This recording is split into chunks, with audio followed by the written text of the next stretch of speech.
রহস্যজনকভাবে নিখোঁজ হলেন এক ব্যক্তি। তার নাম নিরঞ্জন দাস। বয়স আনুমানিক ৬৮ বছর হবে বলে পরিবারের তরফে জানানো হয়েছে এবং বেশ কয়েকদিন ধরে নিখোঁজ হওয়ার বিষয়টি সংবাদ মাধ্যমের কাছে তুলে ধরেছেন। আজ কয়েকদিন আগে এই মর্মে মহারাজগঞ্জ বাজার ফাঁড়িতেও লিখিতভাবে জানানো হয়েছিল। তারপর আজ সংবাদ মাধ্যমের মুখোমুখি হয়ে পরিবারের তরফে বিস্তৃত জানানো হয়।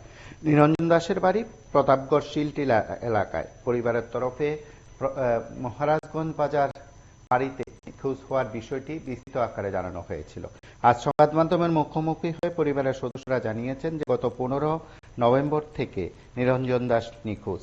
তার নিখোঁজ হওয়ার পর তারা অনেক খোঁজাখুঁজি করেছেন এবং তারা মহারাজগঞ্জ বাজার আউটপোস্টেও বিস্তৃত জানিয়েছেন।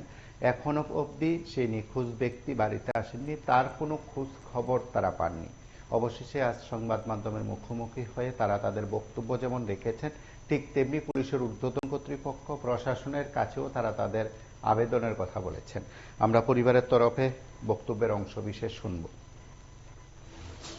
আপনার স্বামী কি হয়েছে?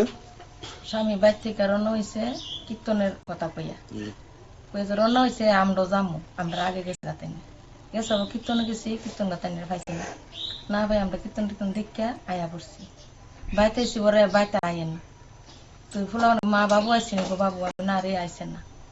তো আমরা বাবু রাসনীলা দেখে আইব, কিন্তু রাসনীলা দেখে আর আইলো না। পরের দিন সকালে বলা মান গেছে বিচার তো ইয়া বাপের আর বানা এই পর্যন্ত বিচার নিয়ে আসছে। কতদিন হয়েছে তাই না আপনার বাড়িতে আইতেছে না? আজকে 9 দিন আছে। 9 দিন হয়েছে না? আচ্ছা, আপনি কি থানাতে কোনো জিডি এন্ট্রি করছেন? করছি। আচ্ছা, আপনার স্বামীর নামটা জানি কি? নিরঞ্জন দাস। এখন আপনি কি চাইতেছেন? আমি চাইছি আমার স্বামীর আপনার আইনা দেন।